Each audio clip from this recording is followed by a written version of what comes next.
fixing the timing on sewing machine that are skipping stitches. So just sewing that row of stitches there, and it's missing the left stitches quite regularly. So I'm going to open the machine, change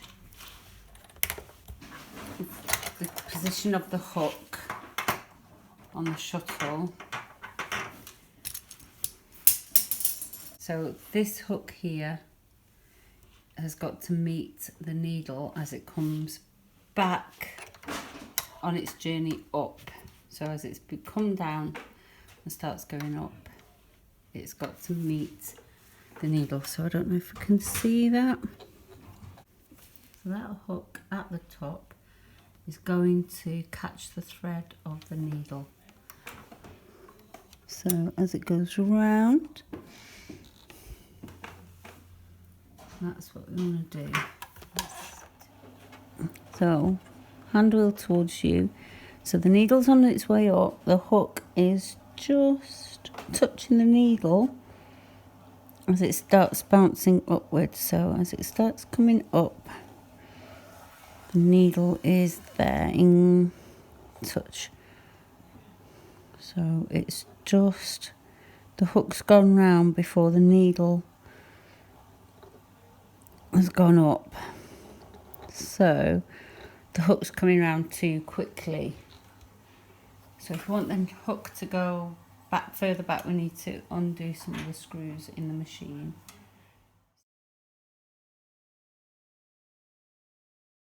Turn that a bit more so I can see the second grub screw, which I can see, you might not be able to see under the camera.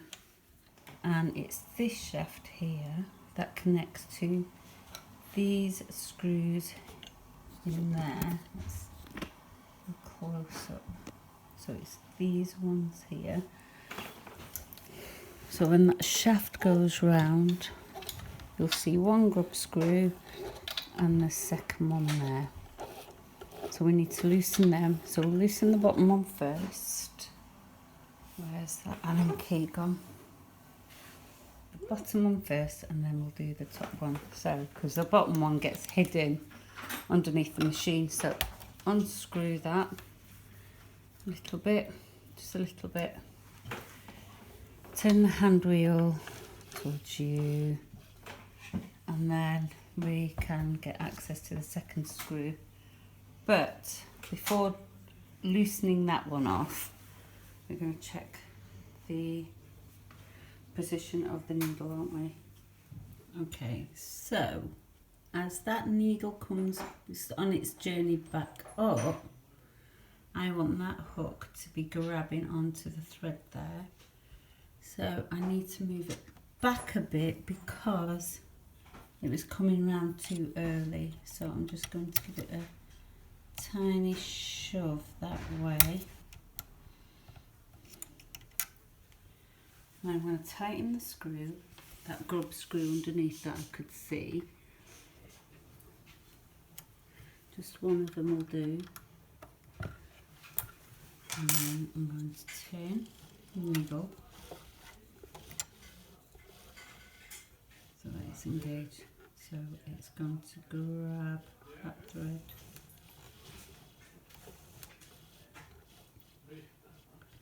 Still think it's a bit too close there, so we still need to move it back a bit.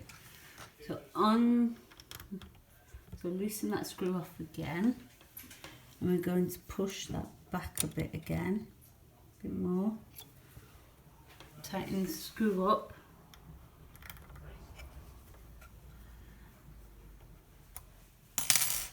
And try that again. Okay, so full rotation. Let's have a look. So the needle's coming back up.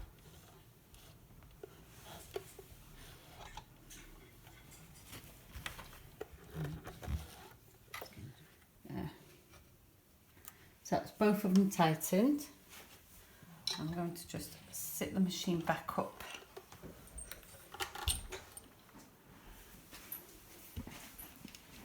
And put the casing back in, and we're going to check the timing. So we moved it over to the left a little bit. So pop that back in, get all the housing back. So we'll try it on some straight. Straight into the zigzag. Perfect. Wonderful. It works. Let's try it on some better fabric. Okay, and the other way of making sure the timing is right is the needle comes out of the shuttle area, so just see the tip of the needle there, which you might not be able to, and it comes out when it arrives at this point here.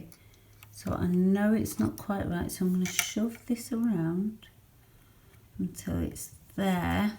Keep going, and it should be around there. Okay, so I'm going to tighten those grub screws. So that's one tightened. I'm going to just do a full rotation towards me.